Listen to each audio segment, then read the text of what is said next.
주양교회 성도 여러분 안녕하세요. 신예진 전도사입니다. 8월 21일 오늘의 묵상은 하나님을 경험해야 한다라는 제목으로 본문은 신명기 29장 1절에서 13절까지 말씀입니다. 신명기 29장은 신명기의 전체적인 틀 안에서 모세의 세 번째 설교가 시작되는 장입니다. 하나님께서 호렙산에서 세우신 언약을 기초로 모압 평지에서 새롭게 갱신하고 모세는 백성들이 언약을 지키도록 권면합니다. 갱신되는 언약은 과거와 미래를 정의하고 있습니다. 과거에 일어난 일, 미래에 해야 할 일을 가르칩니다. 과거 하나님께서 행하신 일은 미래의 백성들의 삶의 근거가 됩니다. 본문을 통해 세 가지 오늘의 묵상을 함께 나누도록 하겠습니다. 첫 번째는 하나님이 행하신 일을 알아야 한다는 것입니다. 2절에서 8절입니다. 모세는 출애굽의 역사를 다시 한번 강조합니다. 하나님께서 노예였던 이스라엘을 애굽에서 건져내실 때 보이신 큰 시험과 이적과 기사를 말하는 것입니다.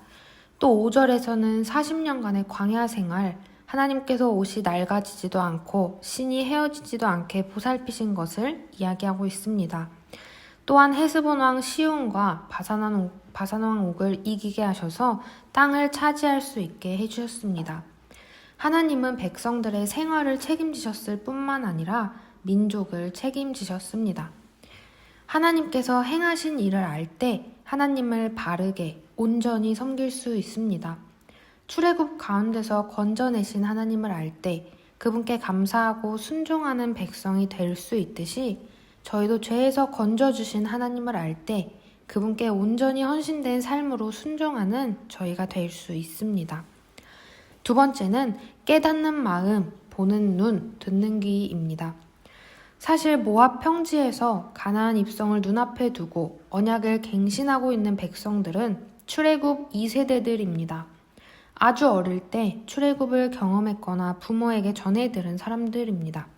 그런데 모세는 마치 그 세대가 하나님이 행하신 놀라운 일들을 직접 목격한 것처럼 강조합니다. 그 이유는 모세는 이스라엘을 연속성을 지닌 하나의 공동체로 이해하고 있기 때문입니다. 그러면서 중요한 구절이 나옵니다. 바로 4절입니다. 구약에서 마음은 인간의 이해와 또 판단을 하게 하는 중심입니다. 그래서 신명기 전체에서 마음을 강조하기도 합니다. 또 눈은 믿음으로 순종할 때 진정으로 볼 수 있다는 것을 말합니다. 곧 하나님의 뜻과 계획을 올바로 깨달을 수 있다는 것입니다. 그러므로 이스라엘은 마음으로 하나님께 올바로 반응해야만 합니다. 그러나 인간 본성이 그렇지 못합니다. 그래서 하나님께서 마음과 눈과 귀를 바로 잡아주셔야만 합니다.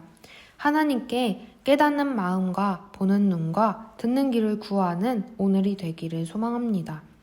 세 번째는 차별 없는 언약입니다. 언약은 모든 이스라엘 공동체에 해당됩니다. 수령과 지파, 장로, 지도자, 모든 남자들 뿐만 아니라 유아, 아내, 객, 나무를 패는 자, 물 깃는 자까지 모두 언약의 대상자입니다. 하나님은 차별이 없으신 분이십니다. 나이와 성별, 인종을 넘어 모두를 평등하게 바라봐 주십니다. 하나님의 차별 없는 복음은 유대인을 넘어 이방인인 저에게까지 전해졌습니다. 내일은 복된 주일입니다. 주일을 준비하며 차별 없는 사랑으로 예수 그리스도를 보내주시고 그분을 알게 하신 주님께 감사함으로 나아가는 저희가 되기를 소망합니다.